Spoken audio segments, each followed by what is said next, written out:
Hi, everyone. Nicole, Russo, and Dan Illman welcoming you to this season of the Oaks Countdown. The 149th Kentucky Oaks set for May 5th at Churchill Downs, a little more than 11 weeks away. Let's start off with sort of the lay of the land, showing you the current point standings toward a spot in the 14-horse Oaks starting gate. Breeders' Cup Juvenile Fillies winner and Eclipse Award champion Wonder Wheel still atop that list. But Dan, we've got a long way to go and some new names starting to work their way up, as you would expect. Oh, we certainly have a long way to go. Wonder Wheel, of course, as we'll talk about in a bit, made her seasonal debut in last week's Suncoast with a runner-up effort. She is atop the leaderboard. She is atop the division right now by virtue of her win in the Breeders' Cup Juvenile Fillies. But we're starting to get into full swing. Some major prep races coming up, including the Rachel Alexandra at the Fairgrounds and some extremely promising names on this leaderboard. Yeah, and champion Wonder Wheel, a two-time Grade 1 winner around two turns at Keeneland by reigning leading sire Into Mischief, made her season debut, as you mentioned, in the Suncoast at Tampa Bay last Saturday. Also the season debut for Julia Shining, a full sister to 2021 Kentucky Oaks winner and two-time champion Malathat.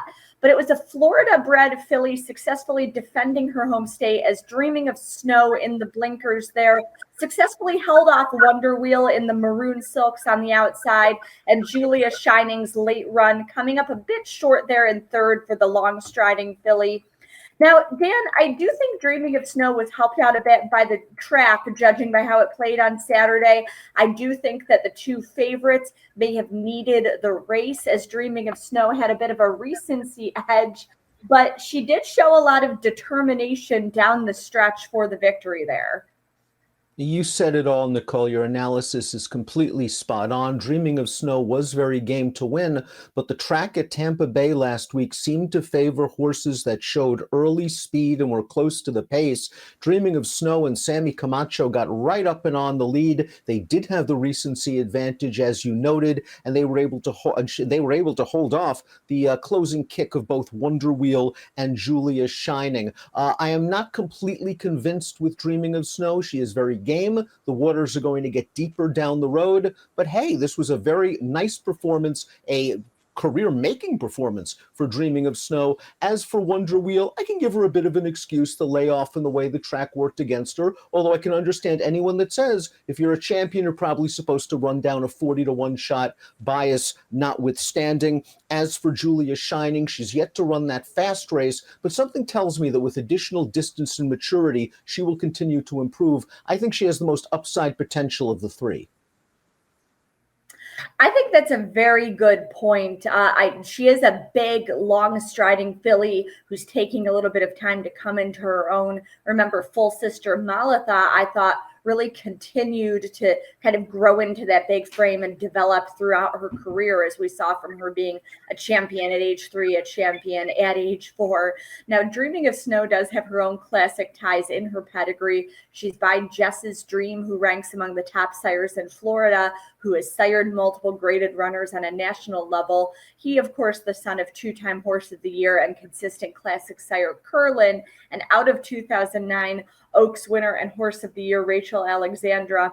Dreaming of Snow going to have to take a step forward to be considered kind of a consistently legitimate horse off this performance. I do expect Wonder Wheel and Julia Shining to take a step forward as well, getting a little tighter off their season debuts. Oh, I couldn't agree with you more. I do think that they will improve. They just have to start running fast races. We haven't really seen that fast race from this crop just yet. Maybe the Allie's Look, who won last time out at the Fairgrounds. I believe she popped something like an 89 Buyers speed figure. She is second on our leaderboard. She has to be ranked as a top contender. But we're hoping that some of these fillies can start running these fast races, these eye-catching Buyers that can make us a little bit more excited about their chances down the road. But this crop right now is just overflowing with potential. Well, I think we have the potential to see some exciting stuff this coming weekend as we have Kentucky Oaks points races coming up on the schedule in Dubai and New Orleans. The stakes race named for the aforementioned Rachel Alexandra, and we're going to see the much anticipated season debut for Hoosier Filly. She is unbeaten in 3 starts to date, all at Churchill Downs. And she's so highly regarded that she was actually the second leading individual interest in last weekend's Kentucky Derby future wager pool. She is a very exciting prospect, Nicole, but it's not going to be easy in the Rachel Alexandra. Three of the are going to be in the Rachel Alexandra. Along with Hoosier Philly, we're going to see Chop Chop, who is the beaten favorite in the Breeders' Cup Juvenile Fillies and was only beaten a nose by Wonder Wheel in the Alcibiades Stakes, a grade 1 at Keeneland. Pretty Mischievous also looks like a filly with a lot of promise in that race. And the UAE Oaks doesn't really look like a very strong field right now. You've got the local winner of the UAE 1000 Guineas. Her name is Mimi Kikuchi. Doug O'Neill has had good success in Dubai during the carnival over the last few years. Amy Please, though, must prove her mettle on dirt. Yeah, and Doug O'Neill, who you just mentioned, actually won last weekend's UAE 2000 Guineas. So the O'Neill barn has really made a point of sending a small contingent over to Dubai in recent years and has done well with that.